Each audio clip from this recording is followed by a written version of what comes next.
Hey Celtic fans, I'm Thomas Mott. Welcome into this video. We're going to go ahead and break down the latest Boston Celtics news and rumors, all centered around LaMarcus Aldridge, the Spurs big man. Yes, so the news that today, coming from earlier this week, the San Antonio Spurs and LaMarcus Aldridge have agreed to part ways. The teams are working currently on trade scenarios, although there's some other options in terms of his ability to go ahead and leave the San Antonio Spurs. And naturally, as Celtic fans know, Boston has immediately been brought up into trade rumors. They have the ammo to go ahead and make a trade, and they might have the need to go ahead and acquire the big man in LaMarcus Aldridge. Now, the trade deadline, it's coming soon, right? March 25th is the official NBA trade deadline, as that's all NBA fans know. It can get kind of crazy we get closer to the NBA trade deadline, and so LaMarcus Aldridge, has been thrown around in a lot of different trade scenarios, and Boston seems to be one of the top landing spots. So we'll start with the quote on this from ESPN's Brian Windhorst when asked just the other day on The Jump about LaMarcus Aldridge, saying, quote, "We're also going to hear about the cost of renting players. That's where LaMarcus Aldridge fits. A power forward who's available for rent. He makes $24 million. It's a very hard trade to put together. There are only a few teams that can really do it in a straight-up trade. One of them is the Boston Celtics with a $28 million trade exception. They could do it very easily. The problem is, do they want to use that trade exception on a guy they'll only have for a couple of months?" End quote. That, of course, was ESPN's Brian Windhorst. And I think he makes a lot of sense in terms of why trading for LaMarcus Aldridge might not make the most sense. Like, why not just wait for LA to go ahead and get bought out? It's a very real possibility, at least for the Spurs situation. When LA buys out of his contract, he becomes a free agent, and then he can go sign with any team he possibly wants for a lot cheaper. A straight-up trade for LaMarcus Aldridge, one, costs trade pieces, whether you're trading your own players, what Boston has, or you're trading draft picks or whatever it is, and two, you go ahead and take on his $24 million contract. So what I would do if I was the Boston Celtics and I wanted LaMarcus Aldridge, which I guess it's up for debate. Like, technically, would he make the Celtics better? That's kind of up for the fans to go ahead and decide. But if you think LaMarcus Aldridge makes you better, wait for him to go ahead and buy out of his contract and then sign him on a cheap one-year deal and hopefully incorporate him into the starting lineup in order to go ahead and make a run at the Eastern Conference. Now, if they were to go ahead and trade him, there's some options there if you wanted to go ahead and move Tristan Thompson. I saw some articles talking about a straight-up trade, Thompson for LaMarcus Aldridge. Thompson has seen some minutes this year, although, again, the points per game is way lower than what you could possibly expect from LaMarcus Aldridge right now. Thompson, you see on your screen, 7.9 points per game, 8.3 rebounds, and then, of course, 53.1% field goal shooting, whereas LaMarcus Aldridge has almost double the total points per game, sitting there at 13.7 points per game, and, of course, 4.5 rebounds per game as well.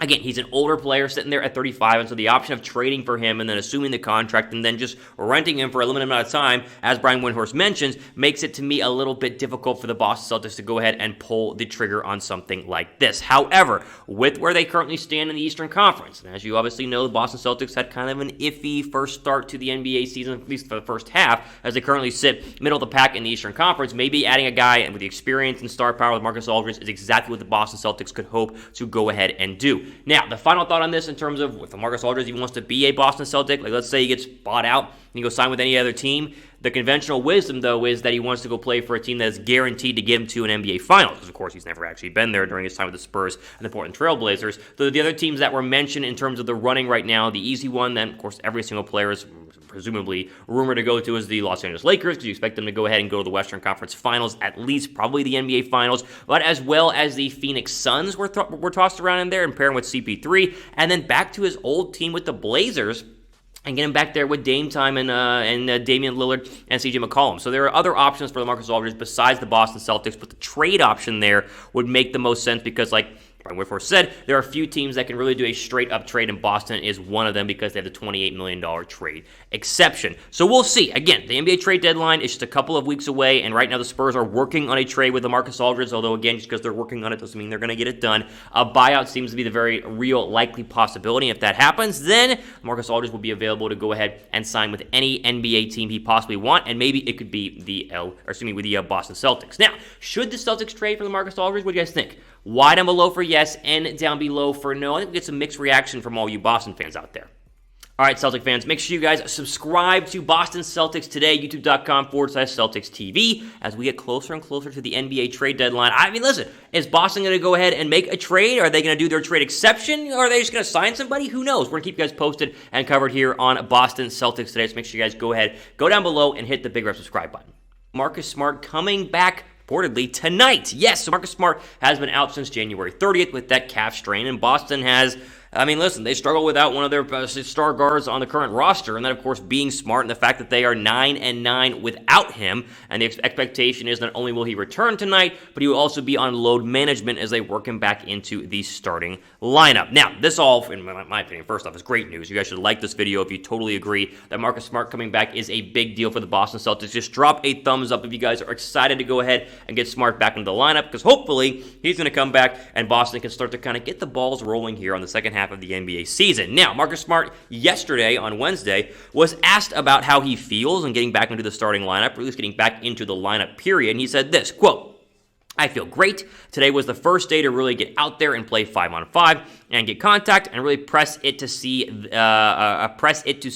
the limit to see it. Excuse me. It's really good. It was hard to really do stuff over the break, 5-on-5, stuff like that. So today was the first time and it felt great. They cleared me and said if today went well, I'm going to most likely play tomorrow unless something changed. But as of right now, I will be playing in the game tomorrow." Now, again, Boston has had a very interesting, as you guys know, first half of the season, and currently they're sitting in a good position in the Eastern Conference because there's no team that's really running away from things. Obviously, the Boston Celtics, or sorry, the Philadelphia 76ers are playing well, but getting Marcus Smart back into the starting lineup and really just getting him back into the lineup in general is huge, I think, for Boston to go ahead and start building that continuity. I mean, they've had COVID protocol issues, they've had other injury issues, and the core team and the core starting five of the Celtics has not really played a lot of games together. So getting Marcus Smart back into the lineup is going to be absolutely massive for them as they go ahead and try and make a run at the Eastern Conference standings. So as you see on your screen right now, the Eastern Conference standings are a little bit jumbled at the top, right? The Sixers and Nets are kind of 1 and 2, very similar in terms of the overall standings. The Bucks sit there at number 3, and Boston comes in at number 4. The problem is,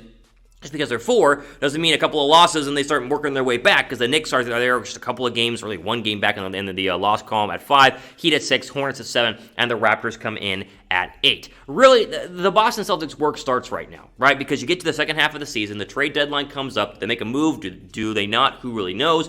But the main focus should be getting as high of a seed as possible in order to go ahead and hopefully avoid some of the other tougher matchups in the NBA playoffs when you get into the Eastern Conference side of the bracket, right? You don't want some sort of crazy second-round matchup with the Nets, or heaven forbid you fall even further and have a first-round matchup with the Nets, because you expect Brooklyn to go ahead and be at full strength. The higher up you are, obviously in the Eastern Conference standings, that means the better chance you have of having an Eastern path to the Eastern Conference Finals. Eventually, you got to play the Sixers, or eventually you got to play the Nets, but meeting them later on would be a lot better. I think all Celtics fans would agree, because those Nets are looming and they are very, very good, as we all know and expect. Now, next 5 games for Boston at the Nets. Obviously, that's the game that's happening tonight on March 11th, and you got Rockets on March 14th. Back home against the Jazz. That'll be a great matchup. At Cleveland on March 17th, and then, of course, the March 19th home game against the Sacramento Kings. So, starts now, the work begins, and Marcus Smart coming back in a limited capacity. Again, you'll see it tonight against the Nets, limited capacity. They're going to work him back up to his full starting time and his full minutes and being able to get back into that rotation, and that's going to be huge for Boston going forward.